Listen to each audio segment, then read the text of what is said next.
The Dove Awards is back for its 6th consecutive year here at Lipscomb. The stars stopped by the red carpet before entering Allen Arena to enjoy a night full of performances and awards. Brand new information about Sunday night's juvenile shooting. The suspect has been taken into custody, but there are still many questions, with one witness even saying she didn't hear any arguing before the gunshot. Music has always been a big part of the surrounding Nashville area, and this MTSU professor has made it his goal to preserve the music history here, specifically bluegrass. Tori Kelly, Rascal Flatts, Lauren Daigle, and more took the stage at the 2018 Dove Awards. The Christian Awards show will be back next year at Lipscomb. For Illumination News, I'm Erin Franklin. It's been two very different stories for the Lipscomb basketball teams this season. The men's team got a solid win over UNA, clinching the #1 seed in the ASUN tournament. But the Lady Bisons faced a much tougher battle, falling to UNA in what's already been a disheartening season. The finishing touches are being put on the stage while you can see the fan experience setup still underway on our Nissan cam. A tense scene here in Moore County. A helicopter carrying 2 people crashed about 5 miles south of Tullahoma. Both occupants were injured and one was life-flighted. Emergency personnel are on scene and will be investigating all night. Reporting in Moore County, Erin Franklin. Now, doctors say if you're over the age of 65, you're much more likely to get cataracts. And if you start seeing a glare or even double vision, you may need to get evaluated for cataract surgery. The ceremony for the Lipscomb Hall of Fame induction will be on November 10th during homecoming festivities. Those interested in attending can contact Lipscomb Athletics. For Illumination News, I'm Erin Franklin.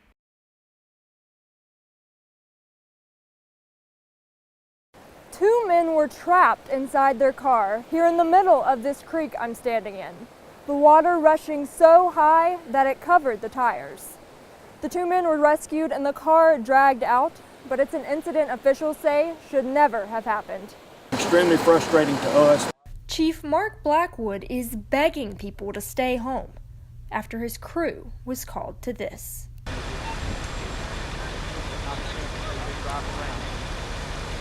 Two men tried to cross Flat Creek near Columbia. That's when their car flooded, leaving them stranded. Rescue crews got the call at about 5:15 and acted fast. Our team was close behind, following them to the scene. Arrived on the scene, did find 2 subjects in the vehicle. We were able to deploy our swiftwater rescue team, safely got them back to dry ground. With water expected to rise even higher as more rain comes in, Blackwood says it's important to pay attention to warning signs for your safety and others. To follow the signs, use good judgment, never cross a waterway with water on it, and certainly turn around, don't drown. Now, officials say that the drivers will be receiving traffic citations for ignoring the sign saying high water on both ends of the street. Reporting in Murray County, Erin Franklin. The Dove Awards is back for its 6th consecutive year here at Lipscomb. The stars stopped by the red carpet before entering Allen Arena to enjoy a night full of performances and awards. The 49th consecutive Dove Awards was themed Reverent Wonder this year, based on the biblical passage found in Luke 5:26. Christian artists walked the red carpet before the awards show. Jason Crabb was one of the big performers of the night, singing with Rascal Flatts. What are you looking forward to the most tonight? You're performing, correct? I am. We're performing with the Rascal Flatts tonight, and so it's going to be a lot of fun. It's going to be a fun night. We talked to Mandisa about what she's looking forward to the most, and she says it's simply getting together with her Dove Awards community. This is not your first Dove Awards, but just what are you looking forward to the most tonight? So tonight is most important to me because it's about community and unity, and so I'm most looking forward to that, and I already feel it here on the red carpet.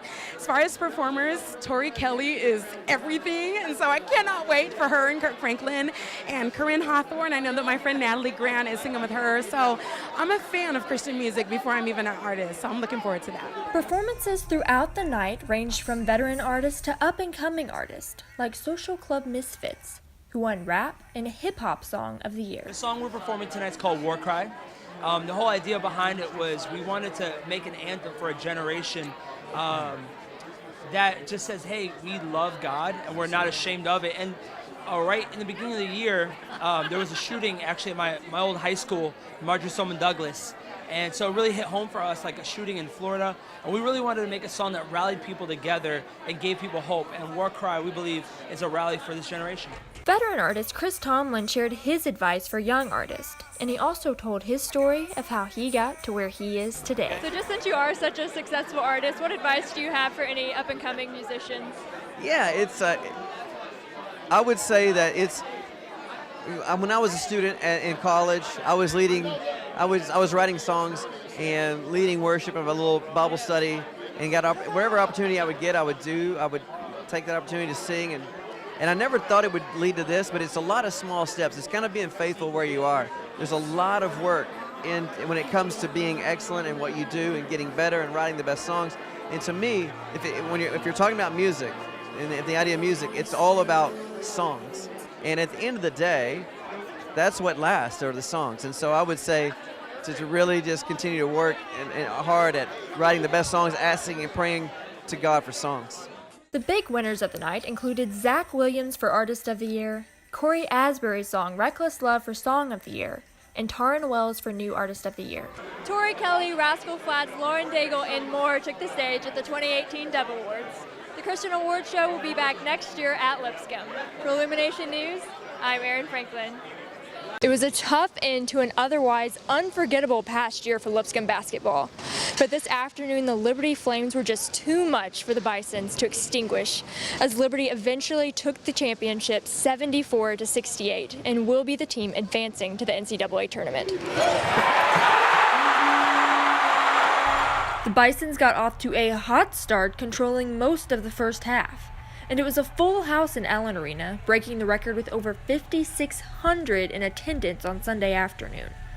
But that wasn't enough, as Liberty ultimately surged ahead at the end. Yeah, I mean, it hurts bad, but tomorrow will come. We got to get ready for whatever comes next. I'm super proud of the way my teammates played. I mean, they're everything to me, and I'm super proud of them and can't wait to finish out the rest of the year with them. So what's next for the Bisons? With a 42 net ranking, an at-large bid to the NCAA tournament is pretty much out of the question now. So Lipscomb is likely headed to the NIT. I just think they've had an incredible year. I think they're NCAA tournament at-large worthy. And I'm not just saying that because we're in the same league. Having been at Virginia for 6 years, I know what an NCAA tournament team looks like, and that's one of them.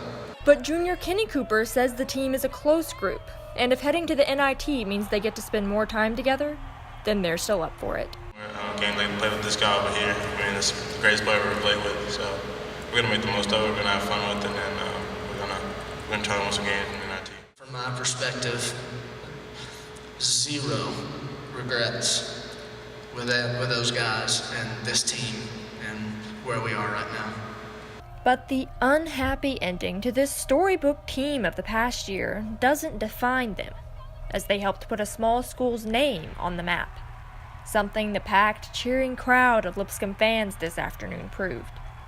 Reporting one last time in Allen Arena, Erin Franklin, Illumination News.